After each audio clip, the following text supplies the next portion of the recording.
Maybe if you spent less time pretending you belonged here and more time knowing your place, we wouldn't have a drunk captain flying this plane," the attendant sneered, his voice cutting across the aisle like a whip, sharp and humiliating. She stood there, silent, ticket crumpled in her trembling hand, as dozens of faces turned to stare, some laughing quietly, others whispering behind raised hands. No one stepped in. No one questioned why the pilot who was supposed to lead them was barely able to stand straight, slurring through his safety announcements, while she, quiet, composed, steady, was the one treated like the real danger. They didn't see a passenger. They saw a problem. They didn't see strength. They saw a target. They had no idea that the woman they dismissed and humiliated was the only thing standing between them and disaster at 30,000 feet. Stay with us if you're ready to see how one life, one choice can flip the world upside down. If you're feeling this story, we'd love it if you gave us a like, subscribed to follow the full series, and told us in the comments where you're watching from and what moment made you hold your breath. The sun was just beginning to dip behind the horizon, casting a golden glow across the busy terminal of Phoenix International Airport. The hum of conversations, the clatter of rolling suitcases, and the occasional echo of announcements blended into a familiar symphony of travel. Among the crowd was Lena Washington, a woman who moved with a quiet, understated grace. Dressed in simple slacks and a neat blouse, she carried only a worn leather tote, the kind more suited for everyday errands than extravagant vacations. Her hair was neatly braided back, her sneakers clean but clearly well-loved. She didn't carry herself with the air of someone accustomed to privilege, but there was a steady pride in the way she navigated through the terminal, boarding pass tucked carefully in hand. As Lena approached the security checkpoint leading to the first-class lounge, she noticed the subtle shift almost immediately. The line moved efficiently until she stepped forward. Then, the TSA agent, a young man with a tight jaw and a rehearsed smile, hesitated. "Ma'am, can I see your ticket again?" he asked, although he had just scanned it. Lena, accustomed to double checks that somehow always came her way, simply smiled politely and handed it over once more. The agent scrutinized it longer than necessary, flipping it back and forth, before calling over a supervisor under the guise of verification. The supervisor, a middle-aged woman with cold eyes, didn't bother to hide her skepticism as she approached. For 5 long minutes Lena stood there, her carry-on digging into her shoulder, while 2 employees whispered, exchanged glances, and scrutinized her boarding pass under the blue light of their scanner. Around her, other passengers, some with obviously more expensive attire, some far less orderly, breezed through without a second glance. Lena remained calm, her heartbeat steady. She had seen this dance before. She knew exactly what it was, the unspoken question hanging in the air. Do you belong here? Finally, the supervisor handed back the pass, her voice tight. You may proceed, Ms. Washington. No apology, no smile. Lena nodded silently and continued through, her footsteps steady but her stomach twisting slightly. She could feel the eyes lingering on her back, questioning, judging. She knew that once again her presence alone had triggered suspicion. In the first-class lounge, the contrast was even starker.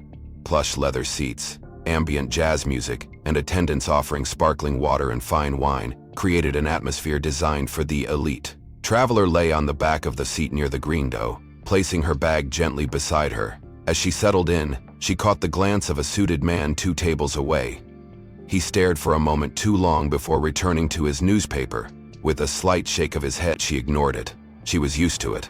An attendant approached, offering a tray of hors d'oeuvres with a beaming smile that faltered slightly as her eyes met Lena's. "Would you like something to drink, ma'am?" she asked, voice syrupy but a shade less genuine than it had been for the man in the expensive watch minutes earlier. "Just water, thank you," Lena replied softly, her smile polite but distant.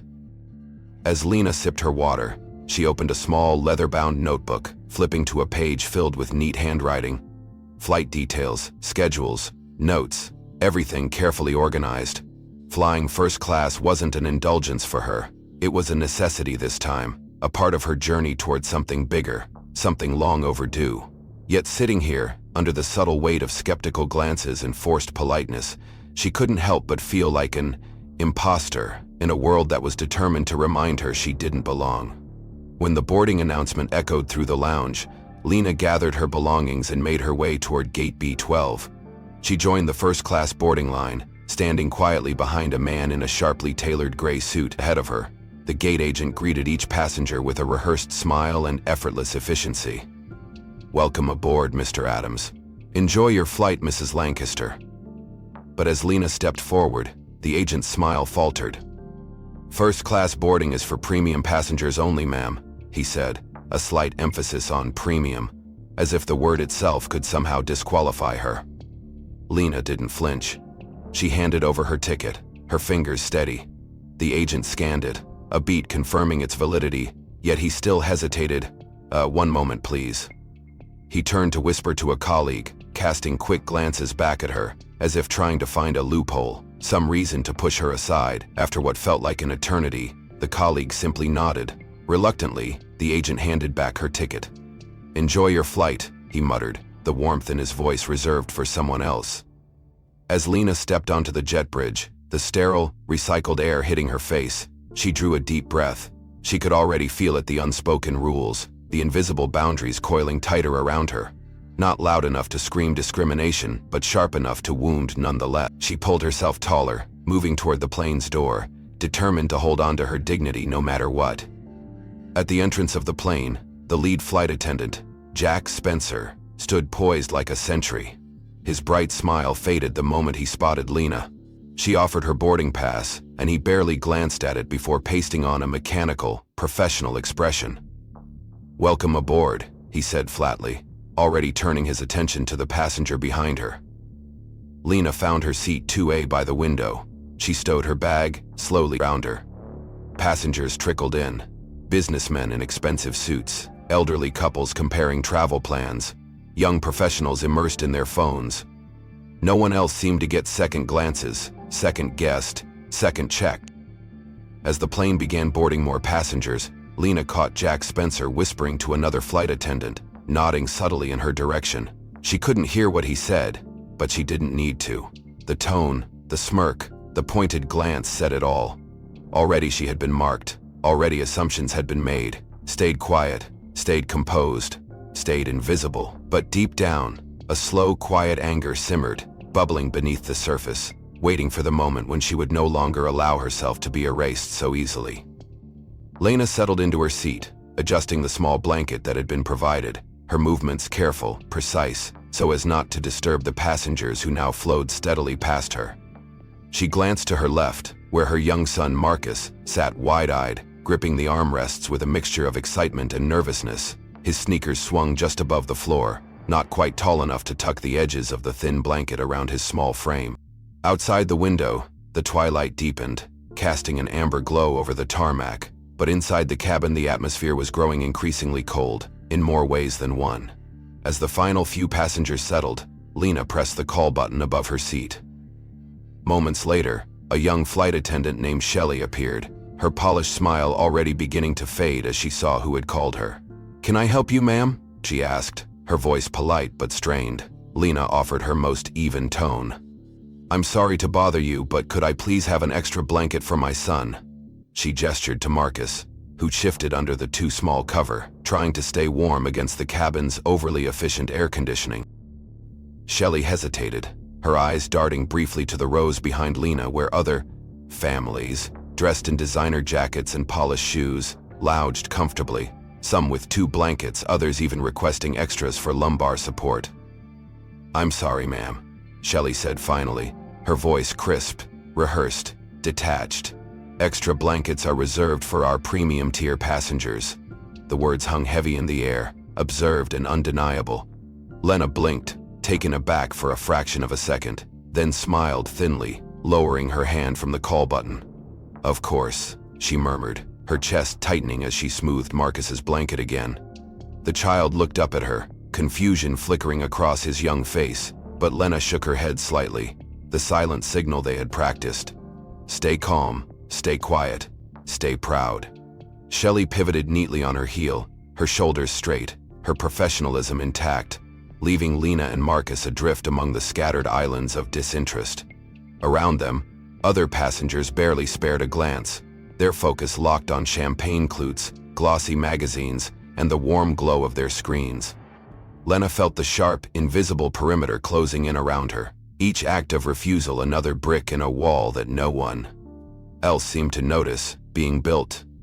Minutes later, a ripple of movement caught Lena's attention. An older woman across the aisle, dressed impeccably in a pastel twin set and pearls, rose from her seat with a tight frown etched into her carefully powdered face. She leaned toward Jack Spencer, the lead flight attendant who was now making his rounds checking on passengers' pre-flight comfort. Whispering sharply, she jerked her head in Lena's direction. Jack listened, then nodded with a practiced look of concern. Moments later, he approached Lena's row, his polite mask firmly back in place. "Ma'am," he said, his tone courteous to the point of condescension. "One of our passengers has expressed discomfort and has requested a seating adjustment. For the safety and enjoyment of all our guests, would you mind moving to another available seat?" Lena looked up at him, her pulse steady despite the heat rising beneath her skin. "This is my assigned seat," she said simply, her voice calm but carrying an edge that Jack either didn't catch or chose. Standing, Jack clasped his hands in front of him, a gesture of false patience. "We do understand, ma'am, but we find it's best to accommodate everyone's comfort when possible," he said smoothly, the bureaucratic veneer thin but unbreakable. Across the aisle, the older woman, Mrs. Hollingsworth, if Lena recalled the gate announcement correctly, watched with thinly veiled triumph, her handbag perched primly in her lap like a trophy. Lena knew exactly what this was. She had seen it before, not with open hostility, but a subtle, poisonous dance of exclusion, dressed up as politeness and customer satisfaction. Marcus shifted nervously in his seat, sensing the tension though he didn't fully understand it. Lena placed a calming hand on his knee, her mind already calculating the cost of this confrontation. If she stood her ground now, what would it teach her son? And if she complied, what message would that send? "I'm sorry," Lena said after a beat, her words razor thin but her posture unyielding. "But we paid for these seats. We have every right to remain here." For a brief flickering moment, Jack's professional mask quacked, something hard and disdainful flashing across his face before he quickly replaced it with a tight, humorless smile. "Very well, ma'am," he said stiffly, straightening.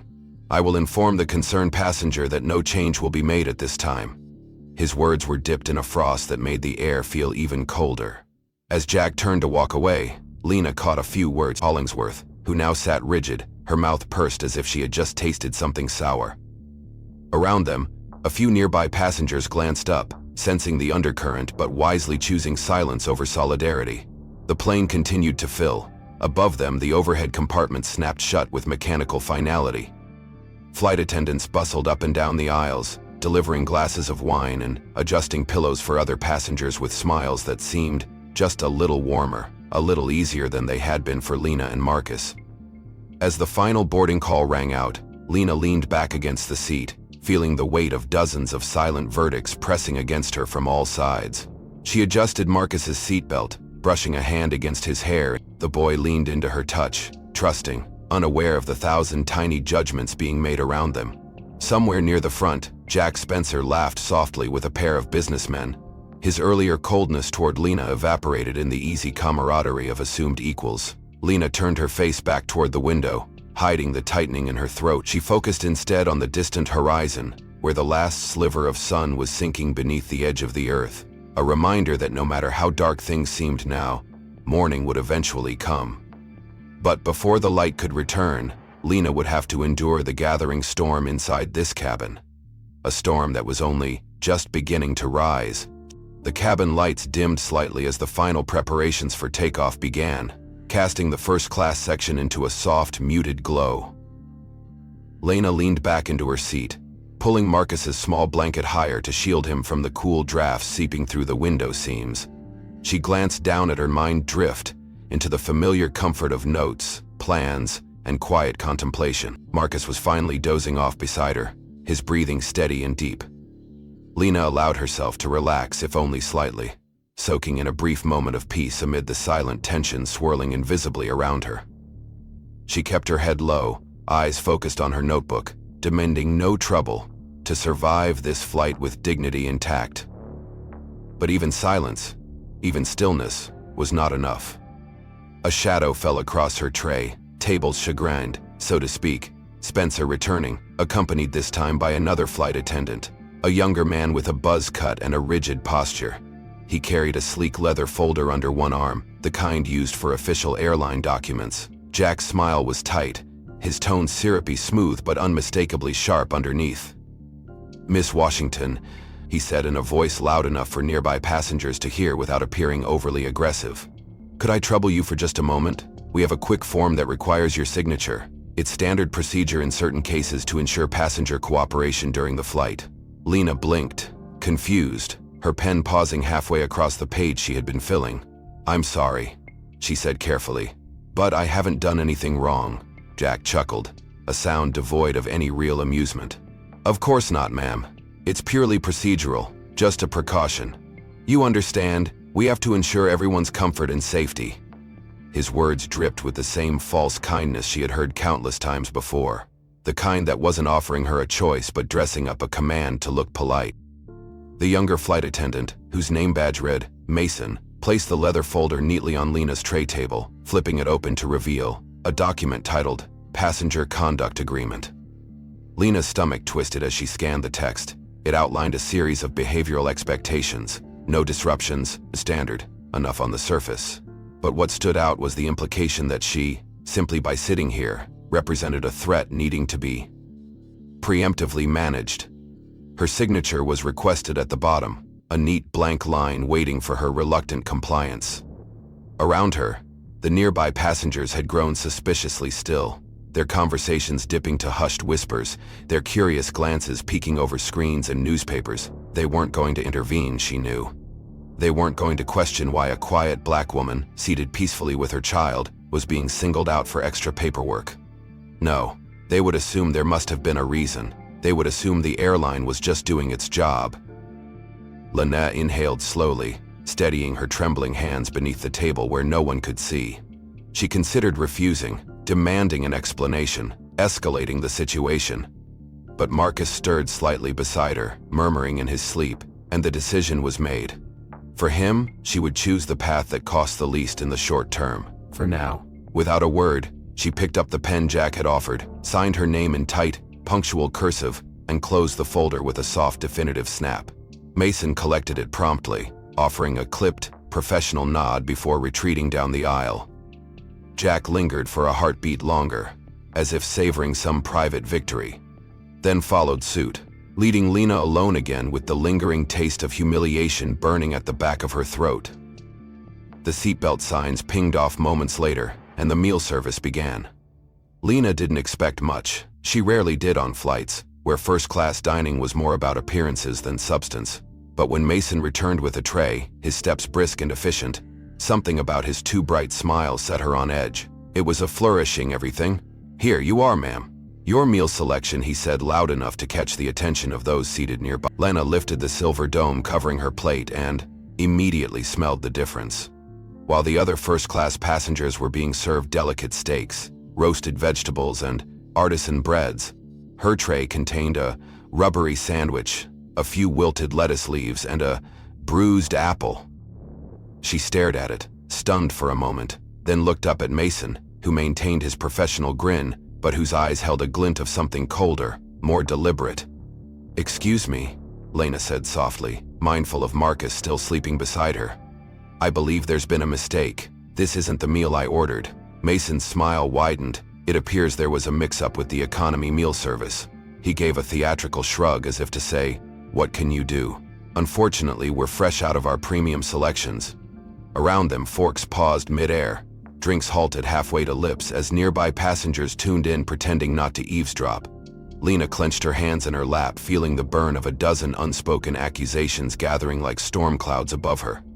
She could feel them thinking it, that maybe she belonged with the rubber sandwich and bruised apple. Maybe this meal suited her better than the polished, plated feasts surrounding her.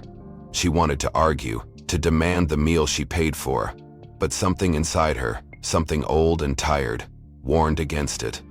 Instead, she offered a cool, tight nod. "Thank you," she said, the words tasting like ash in her mouth. Mason smiled brightly and turned away, leaving Lena to stare down at the pitiful tray before her, feeling the weight of eyes on her from all sides. The smell of roasted meats and fresh bread from her neighbors only sharpened the humiliation, each passing moment a quiet indictment of her place here, her right to occupy this rarefied airspace.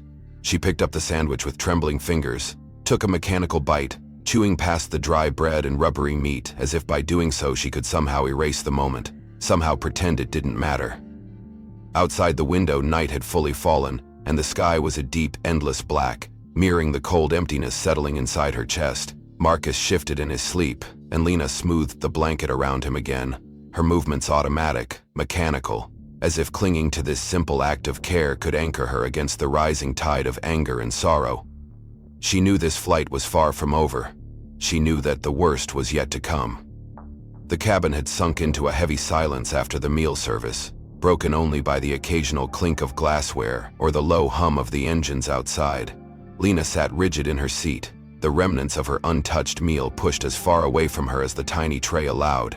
The cold tightness in her chest had deepened into something weightier, something harder, as if every slight, every indignity had begun to solidify inside her, forming a shield. Marcus remained asleep, oblivious to the invisible battle raging around him, his face relaxed, peaceful, a painful contrast to the turmoil brewing just beneath Lena's composed surface. She kept her gaze fixed firmly out the window, watching the wing lights blink against the endless blackness, trying to summon the same stillness within herself. But peace would not come, not tonight. Without warning, the PA system crackled to life, and the voice of Captain Douglas filled the cabin, cheerful and booming, a little too loud, a little too slurred around the edges. "Good evening, folks," he drawled, his southern twang thick and unfiltered. "This is your captain speaking, welcoming y'all to the best flight you could ask for." A few passengers chuckled politely, but Lena stiffened immediately. There was something off about the way he spoke, a sluggishness beneath the joviality, a looseness that sent a shiver crawling down her spine. "Now, as we make our way across the country tonight," Douglas continued, his tone shifting ever so slightly, "we ask all our valued high-class passengers to sit back, relax, and enjoy the ride. And for those less accustomed to the finer things," he chuckled, low and suggestive, "we kindly remind." The words, casual on the surface, hit Lena like a slap. Around her, she could feel the ripple of discomfort pass through the cabin, a few passengers exchanging awkward glances, others smiling quietly as if sharing a private joke, her hands curling into fists in her lap. There was no mistaking who those words were meant for, no mistaking the way Douglas had casually, publicly, painted a target on her back, wrapping prejudice inside the velvet glove of a joke.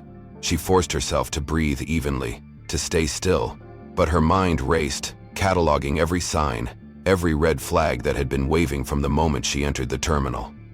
And now, it wasn't just the attendants or the passengers, it was the captain himself, the man responsible for every life on board. Lena swallowed hard, her throat dry as dust, and reached for the call button once more. Shelley, the young attendant, appeared again, her smile tighter now, her posture stiffer, as if anticipating trouble. "Yes, ma'am?" she asked, her voice clipped. Lena kept her tone measured. "I'm concerned about the captain," she said quietly, careful not to let the anger bleeding through her words spill over. "I believe he might be intoxicated." His announcement was slurred. Shelley blinked, her composure faltering for just a split second before she recovered. "I assure you, ma'am, our flight crew adheres to the highest standards of safety," she said. His a formal complaint. I can provide paperwork after landing." Lena shook her head, frustration tightening her features. "This isn't about a formal complaint," she insisted. "This is about safety." He sounded impaired. "Someone needs to check." Shelley's eyes hardened almost imperceptibly. "Ma'am," she said slowly, "we take accusations against our flight crew very seriously.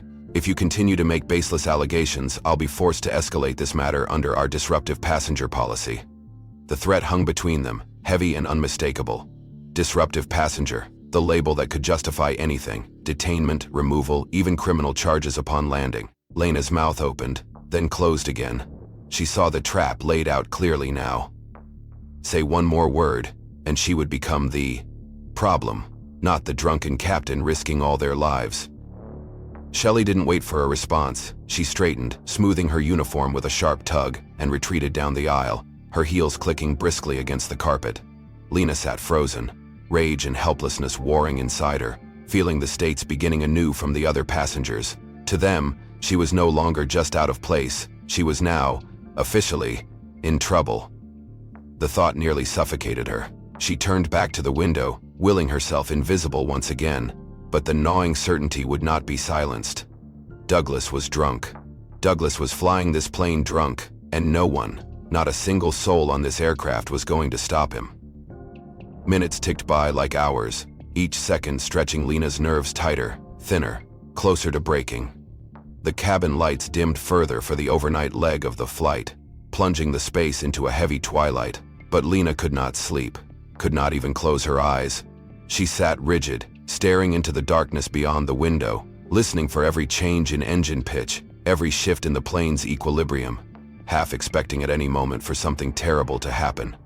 And if it did, she realized with a sick twist of irony, she would be blamed for it too. Beside her, Marcus stirred slightly, his small hand reaching out blindly in his sleep to grasp hers. Lena caught it instantly, squeezing gently, grounding herself in his warmth, his innocence. She would protect him, no matter what. She would endure whatever came next, not because she was powerless, but because she had something far more important to fight for.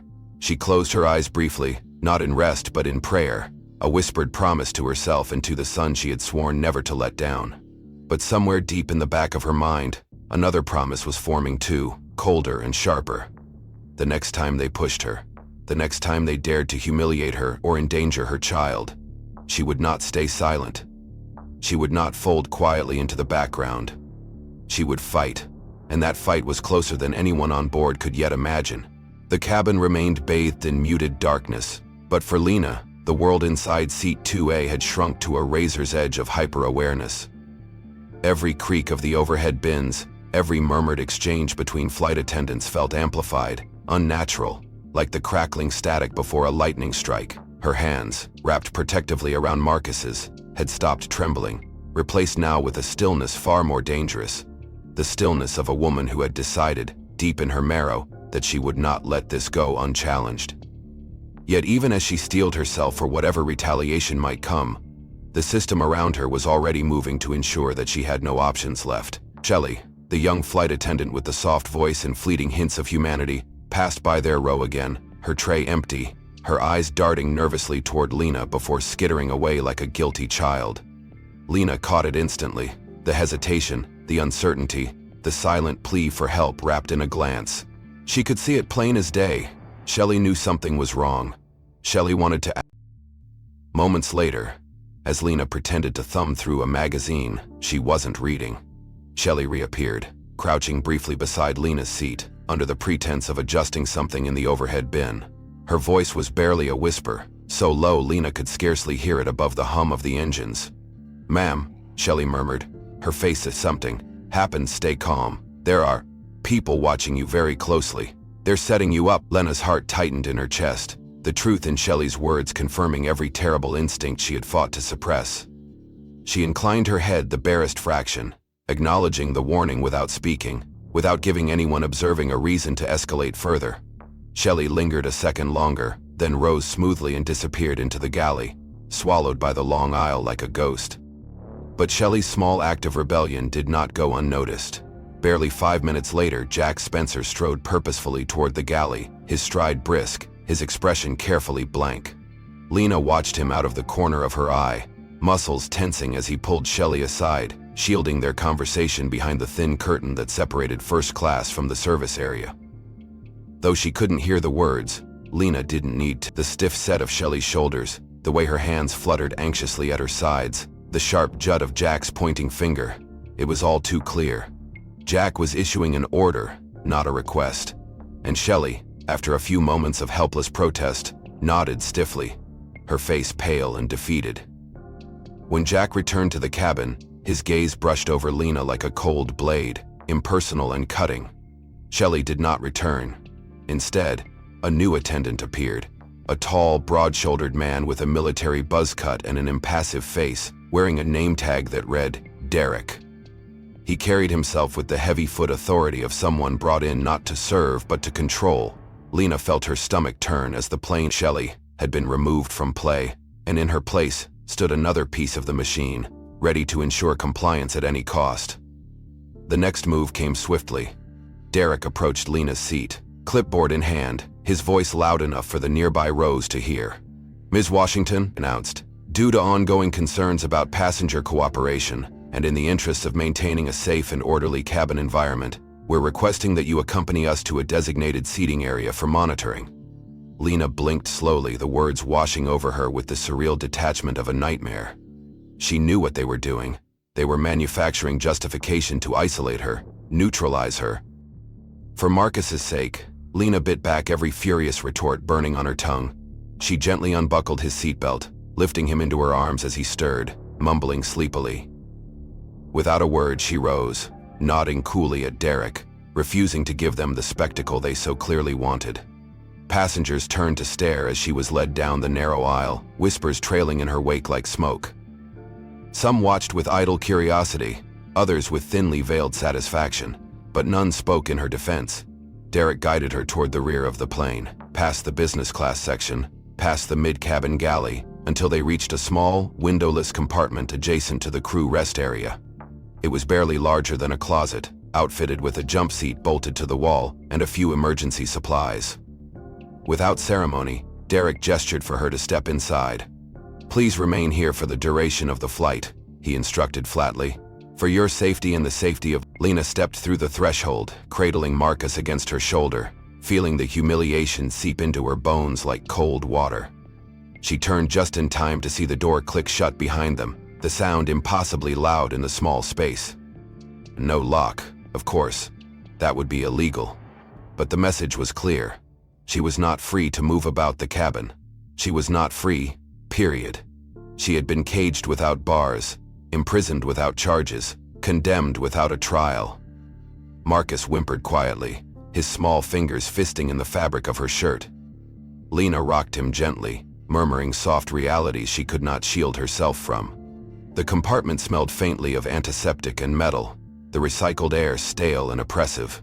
Lena shifted to sit more comfortably on the jump seat, careful not to jostle Marcus awake. She closed her eyes briefly, feeling the vibration of the engines through the thin walls, the distant murmur of the cabin beyond her prison. Her mind raced, cataloging everything, storing it deep where anger and memory would sharpen it later into something more powerful than rage. Proof. Proof of what had been done. Proof of what they had tried to bury.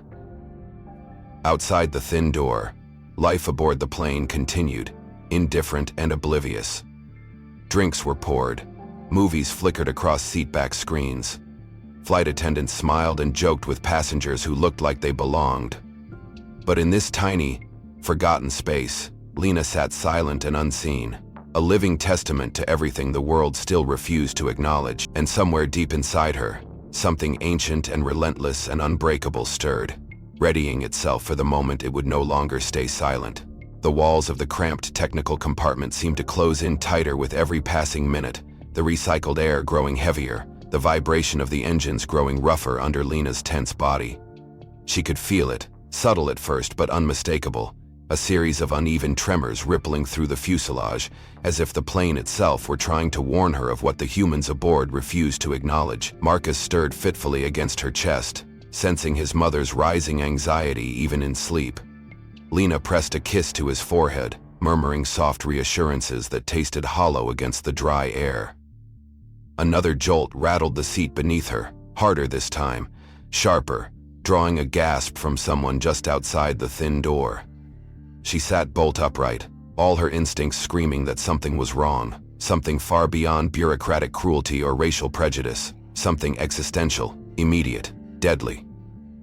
Through the sliver of space at the bottom of the compartment door, Lena glimpsed frantic movement in the aisle beyond, the flicker of attendants scurrying with first calm, the tightened faces of passengers clinging a little too tightly to their armrests. The plane lurched again, dipping sharply to the left before correcting with a guttural groan of stressed metal, and Lena's stomach dropped with it. She knew that feeling. She had felt it before, not in a passenger seat, but from the cockpit, where turbulence could be danced with and controlled when in steady hands. But these movements were wrong, slow to correct, heavy-handed, erratic. Not turbulence, not the weather. Pilot error. Captain Douglas. Her mouth went dry as she pieced it together. Every sluggish slur in his earlier announcement, every veiled insult. He was drunk. And now, thousands of feet above the earth, he was losing control of the aircraft. And no one, not the smiling attendants, not the aloof passengers, seemed willing to admit it, let alone act. The intercom crackled weakly, and Douglas's voice stumbled through the cabin again, sounding even worse than before. Folks, just a little, bumpy tonight, Nothing to worry about. Seatbelts on, you know that. Drilled as he slurred, dragging out the words like a man wading through molasses. Sharp and painful, she wanted to scream, to pound on the door, to demand action, but the weight of everything she had already endured pinned her down. They had branded her a troublemaker, a threat. If she burst out now, shouting about a drunk captain, it would only play into their narrative, and would only seal whatever fate they had already prepared for her. The plane shuddered again, a series of small, sickening dips and rolls that had nothing to do with natural turbulence. Murmurs of fear began to weave through the cabin, low and tremulous. Through the slit under the door, Lena saw a man older, heavy-set, with a gray beard rise unsteadily from his seat a few rows ahead. He clutched at the overhead compartment, his face pale, sweaty, his breath coming in shallow gasps. A flight attendant, not Shelley, not anyone familiar, rushed over, attempting to usher him back into his seat with overly bright reassurances that rang hollow against the metallic whine of the engines. The man shook his head weakly, swaying as if caught between gravity and panic, then sagged into the aisle, clutching his chest. The alarmed cries of nearby passengers followed, sharp and rising, but Lena remained frozen, trapped behind the thin barrier of enforced obedience. She pressed her ear against the cool metal of the door, straining to hear, her heart pounding a frantic rhythm against Marcus's back. She caught snippets, pressure drop, oxygen, he's not breathing right. Another lurch from the plane sent a drink cart skidding dangerously down the aisle, before a flight attendant caught it with a frantic grab. The cabin descended into a chorus of frightened murmurs and stifled cries, and through it all, the crew clung to their brittle facade of normalcy, their voices insistent, almost desperate. "It's just a little turbulence, ladies and gentlemen. Please remain seated." Lena felt a raw, almost physical pain in her chest at the sheer cowardice of it. They knew, every one of them knew something was wrong, but better to gaslight the passengers, better to pretend nothing was amiss, than to admit that the man at the helm of this fragile, vulnerable machine was not fit to be there. Better to blame the sick man's symptoms on age or altitude or anxiety than anything but the real cause. The older passenger collapsed fully into the aisle, and Lena caught the hurried shuffle of attendants dragging him awkwardly toward the rear, toward the tiny galley where he could be hidden from view. The door to her compartment rattled once, twice, as if someone had brushed against it in the chaos, and then silence. She sat trembling, rage and terror pooling hot and bitter. Every fiber of her being screamed at her to act, to break free, to seize control the way she had been trained to do in a different life, a life they had all so casually dismissed and forgotten. But she couldn't, not yet. She needed one opening, one crack in their armor of bureaucracy and lies. Through the muted drone of the engines, she caught the beginning of another announcement, Douglas's voice sluggish and cracked with static. "Ladies and gentlemen, we're gonna level out here in just a sec. Just need to, adjust a few, parameters." The plane dipped again, harder this time, eliciting shrieks from several rows. Baggage rattled loose in the overhead bins. The emergency lights flickered briefly, a stuttering heartbeat of failure, before stabilizing. Lena cradled Marcus tighter, whispering against his hair, not prayers, not apologies, but a single silent vow. "This ends tonight." The cabin lights flickered again, casting long, trembling shadows across the narrow aisles as the plane continued its erratic descent, each uncontrolled shudder making the aircraft feel less like a marvel of engineering and more like a paper kite tossed in a hurricane. Lena's mind raced, every instinct sharpened to a brutal point by years of training, years of refusing to allow fear to dictate her actions. She could no longer wait for an opening. The time for patience, for diplomacy, for silent endurance had passed. If no one else would save them, she would. Clutching Marcus closer, she shifted carefully in the cramped jump seat, pressing her ear to the cold door once more. The panicked murmurs had risen to full-blown cries, And over it all, she could still hear Douglas's slurred, disoriented voice mumbling broken reassurances through the intercom, offering nothing but the empty pretense of control. Her muscles coiled like a spring, gathering every ounce of strength and resolve she had left. She looked down at Marcus, his small face pressed trustingly against her, and knew she could not, would not, let him or any other innocent soul on this aircraft fall victim to the negligence and cowardice that had allowed this situation to spiral so far beyond redemption. She shifted Marcus carefully onto the seat, tucking the blanket securely around him, whispering a soft command only he would understand, born from a lifetime of teaching him how to endure quietly in a world too often hostile. "Stay here, baby," she murmured, her voice a thread of steel wrapped in velvet. "Don't move until I come back."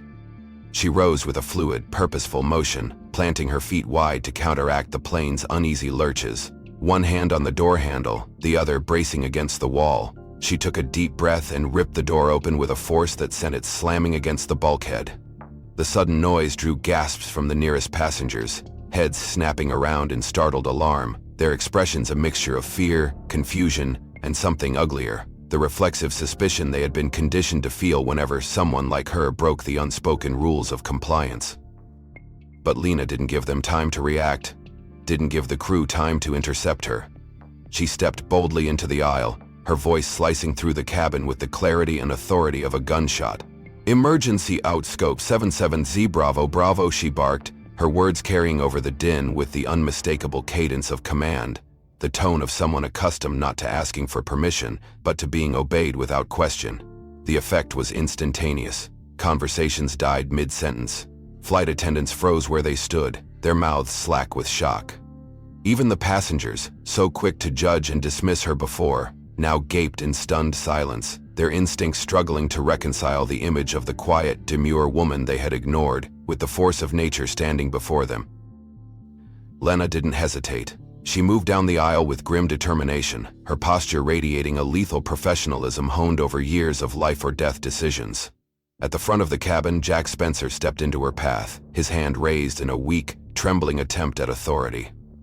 "Ma'am," he stammered, his voice shrill, "please return to your seat immediately." "Or what, Mr. Spencer?"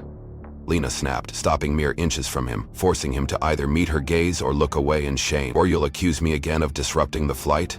Of endangering lives by demanding basic safety standards?" Jack faltered, his mouth opening and closing like a fish gasping on dry land. Around them, the passengers leaned closer, caught in the gravitational pull of a story they could no longer pretend wasn't happening. Lena didn't give Jack the luxury of regaining his footing. She reached into her pocket, pulling free the battered leather case she carried not for sentiment but for necessity, and flipped it open with a practiced flick of her wrist.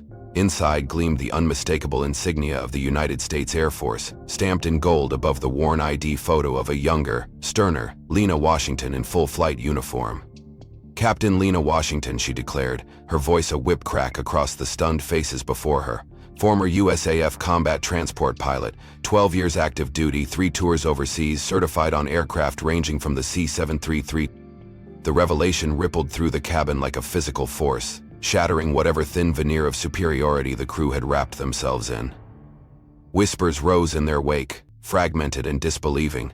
"She's a pilot? 12 years. Combat transport?" Even Jack stumbled back a step, the color drained from his face as the and his failures began to crystallize in the brutal light of truth.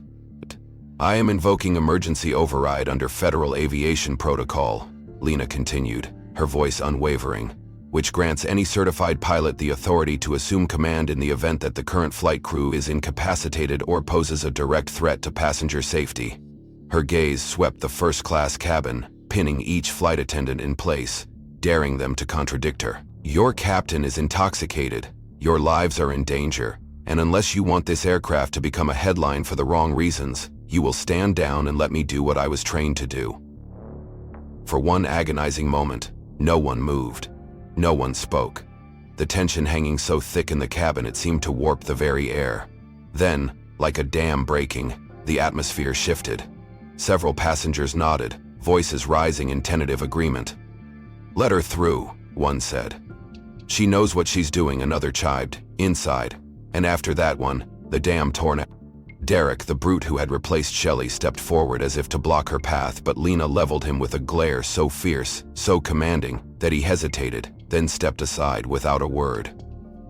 Heart hammering in her chest, Lena strode past him, past Jack's crumbling authority, past every indignity and injustice they had heaped upon her, and headed straight for the cockpit. She didn't need to. The momentum had shifted. The truth was out. And there was no turning back now. The narrow corridor leading to the cockpit seemed to stretch endlessly before Lena, but she moved with unwavering purpose, each step shedding the heavy chains of humiliation that had shackled her since she first set foot on this cursed flight.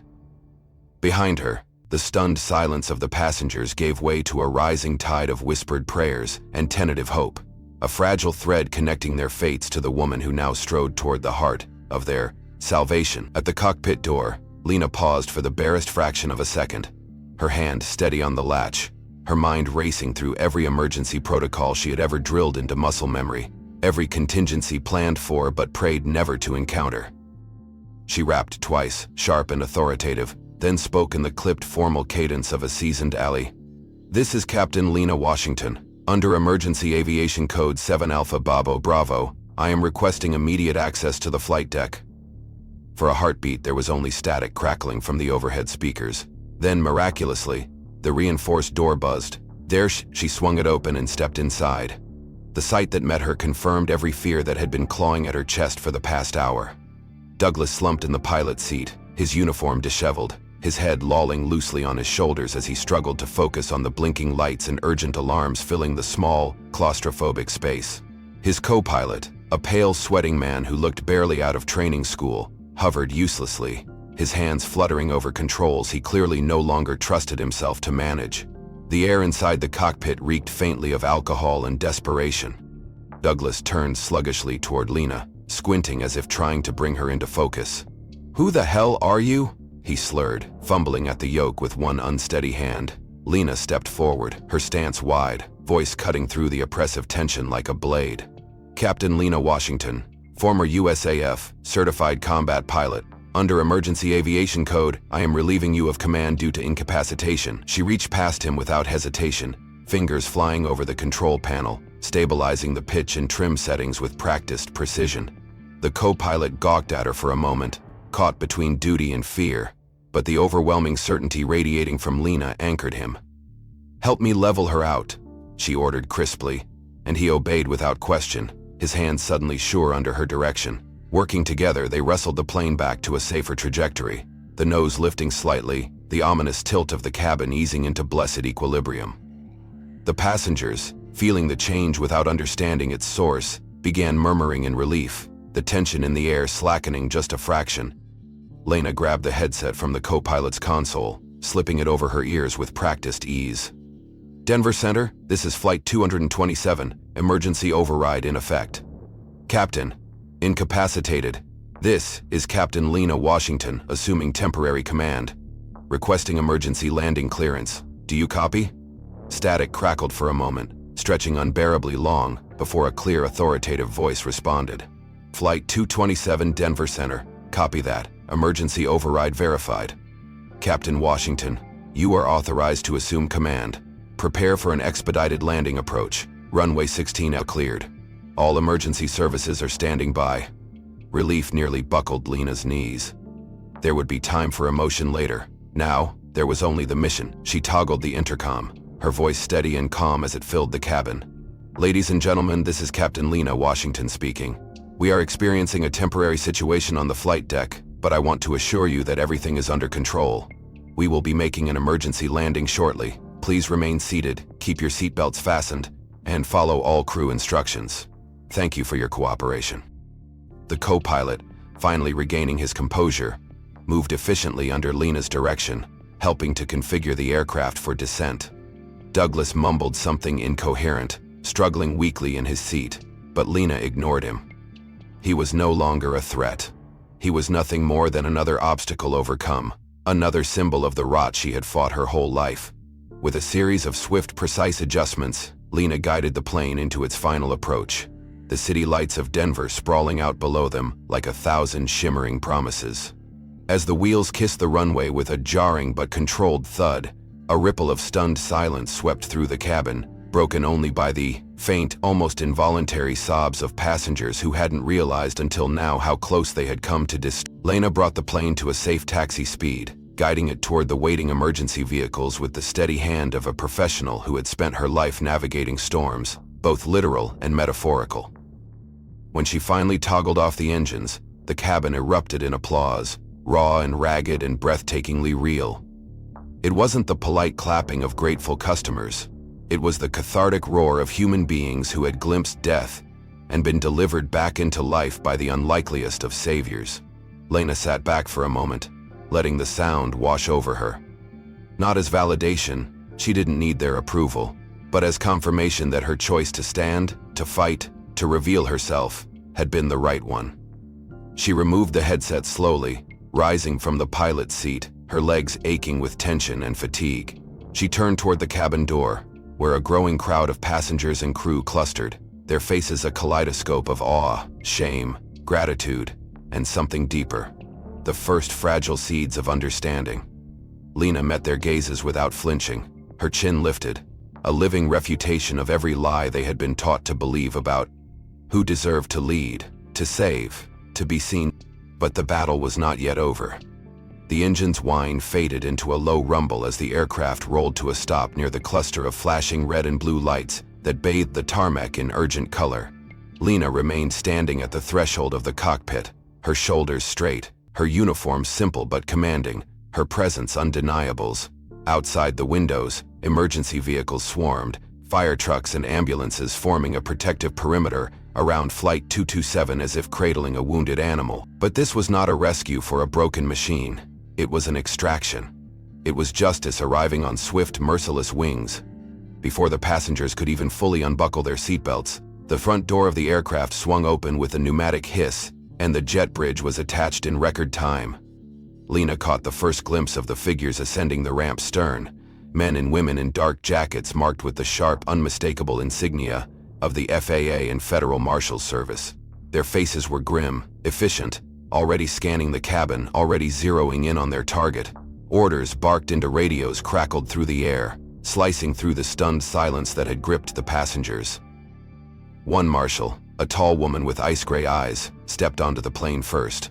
Her gaze locked instantly onto Lena, giving the smallest nod of acknowledgement, a silent exchange that spoke volumes. "We know, we heard, we're here." She turned and gestured sharply toward the cockpit. "Captain Douglas," she announced in a voice that brooked no argument, "you are under investigation for violation of Federal Aviation Regulation Part 121. You are hereby relieved of duty pending arrest." Douglas, still slumped in his seat, blinked clearly at the intrusion, struggling to comprehend the nightmare descending upon him. His hand flailed weakly toward the controls as if grasping for authority already stripped away. "I'm the captain," he mumbled. I have the authority." His words disintegrated into incoherent muttering as two marshals moved swiftly, one securing his arms behind his back, the other reading him his rights with clinical detachment.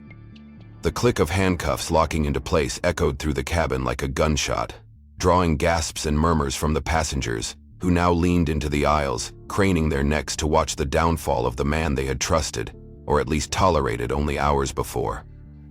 Douglas was hauled roughly to his feet, his disheveled appearance now a pitiful, damning sight. His captain's stripes, so proudly worn at the start of the journey, now looked like badges of shame as he was marched out of the cockpit, out of the realm of power he had abused so carelessly. Lena stepped aside, allowing the marshals clear passage, her heart thundering with a complex symphony of emotions. Vindication, sorrow, a bone-deep exhaustion that made her knees ache. She turned her gaze back to the cabin, scanning the sea of faces, seeing now not suspicion or disdain but something closer to awe, or perhaps shame. People who had doubted her, who had silently consented to her mistreatment, now watched her with wide eyes and bowed heads, as if only now realizing the depth of their complicity. But the reckoning was not yet complete. From behind the curtain separating first class from business, Jack Spencer appeared, his usual slick composure fractured into a mask of barely concealed panic. His eyes darted from the marshals to Lena, calculating, scheming, desperate for a way out. He adjusted his tie with trembling fingers, stepping forward as if to explain, to weasel his way into innocence, but the marshals were already moving. "You," the lead marshal barked, pointing a gloved hand directly at Jack. "Step forward." Jack obeyed, his smarmy smile faltering. "There's been a misunderstanding," he began, voice oily with false sincerity. "We had a passenger behaving erratically and we were simply following procedure to ensure the safety of—" "Save it," Marshall snapped, cutting him off with brutal efficiency. "You are under investigation for obstruction of a federal inquiry and conspiracy to conceal incapacitation. Hands where we can see them." Jack's mouth opened and closed, a pathetic fish floundering on dry land. Before he could protest further, a second pair of handcuffs snapped around his wrists. The passengers gasped again, louder this time, the spectacle of authority collapsing too surreal to process. Some reached instinctively for their phones, capturing the fall of the men they had trusted, the unraveling of lies wrapped so tightly in polished uniforms and empty smiles.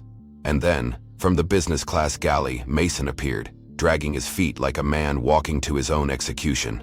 His bravado had crumbled completely, leaving only the shell of someone who had hitched his loyalty to the wrong star and now found himself plummeting into darkness. "Mr. Mason," Marshall intoned, voice devoid of pity, "you are charged with complicity in the obstruction of flight safety protocols and willful neglect of passenger safety. Come quietly." There was no point. His shoulders sagged in defeat as the cuffs closed around his wrists, the final definitive sound of judgment. Together, Douglas, Jack, and Mason were led down the narrow aisle, passing row after row of silent witnesses, their gazes a silent tribunal issuing a far harsher sentence than any courtroom ever could. Lena watched them go without satisfaction. This wasn't a triumph. This was a tragedy, the inevitable consequence of arrogance, of prejudice, of a system designed to protect the powerful at the expense of the vulnerable. She turned away, her focus shifting back to Marcus, who now peeked around the jump seat where she had left him, his eyes wide but unafraid. She knelt and opened her arms, and he ran into them without hesitation, burying his face in her neck. She held him tightly, grounding herself in the simple, unbreakable truth of his small, steady heartbeat against hers. Around them, the marshals secured the aircraft, instructing passengers to remain seated until debriefed. Emergency services moved efficiently through the cabin, checking on the elderly man who had collapsed, tending to shaken passengers with the calm urgency of professionals accustomed to disaster. But even amid the controlled chaos, Lena felt a shift in the air. Something fundamental, something irreversible. They had tried to erase her. They had tried to silence her. They had failed. And now, at last, the world would have to face the truth she had carried within her all along. The years that followed Flight 227's emergency landing rippled outward like a stone thrown into still water, each concentric wave carrying the story farther, faster, deeper than anyone aboard could have anticipated. News outlets seized the narrative with voracious hunger. Headlines blazed across screens and front pages, featuring images of Lena standing tall in the cockpit, Douglas being led away in handcuffs, Jack Spencer's downcast face frozen in the stark flash of 1,000 cameras, a storm that battered Meridian Airlines until its corporate walls cracked and buckled under the weight of accountability. Investigations launched overnight. Federal hearings convened within weeks. Policies that had stood unchallenged for decades were dragged into the light and dissected before a nation finally, ready perhaps for the first time to listen. And amid the wreckage, amid the scorched fields of reputations and ruined careers, something unexpected began to bloom. Mason, stripped of his uniform, his badge, and the brittle certainty that had once allowed him to look the other way, found himself adrift in a world he barely recognized. For weeks after his suspension, he retreated into silence, into the cramped solitude of his one-bedroom apartment, where the television flickered ceaselessly with coverage of the scandal he had helped create. At first, he raged against Lena, against the marshals, against a system that had once embraced him and now discarded him like trash. But rage, unsustained by righteousness, eventually withered into something uglier. Reflection. Alone with his thoughts, stripped of distractions, Mason was forced to confront the yawning emptiness within himself, the uncomfortable truth that his loyalty had not been to safety, or honor, or even friendship, but to fear. Fear of change, fear of losing the fragile advantages his skin and status had granted him. It was during one particularly sleepless night, adrift in the lonely silence, that Mason stumbled across an online seminar series hosted by a coalition of pilots and aviation professionals advocating for diversity and inclusion within the industry. He watched, at first defensively, then curiously, then hungrily, consuming story after story of pilots who had fought not just for airspace but for a rightful place within the skies they loved. Something inside him shifted, cracked, and broke open. He enrolled in the program, not out of obligation but necessity. A man drowning who finally understood he had to swim against the current that had carried him so far astray. Over the course of months, Mason worked tirelessly, attending seminars, volunteering for outreach programs, mentoring young pilots from backgrounds he once would have dismissed without a thought. He faced anger, skepticism, even hostility. But he endured, driven not by guilt alone but by a genuine desire to rebuild something better from the ruins of what he had destroyed. By the end of the year, Mason stood before a gathering of future pilots in a room filled with every shade and story imaginable, and spoke, not as a savior, not as a martyr, but as a man who had once been blind and now chose, every day, to see. His voice trembled with humility as he recounted his failures, his complicity, his rebirth. And when he finished, the room erupted not in condemnation but in a slow, swelling applause that washed over him, like absolution. Jack Spencer's path was harder, longer, and in many ways lonelier. His plea deal spared him prison, but the stain on his name was indelible. No airline would touch him, no former colleague would vouch for him. He vanished from the public eye, retreating into a shadow existence punctuated only by the occasional tabloid sighting of seeing the editorial.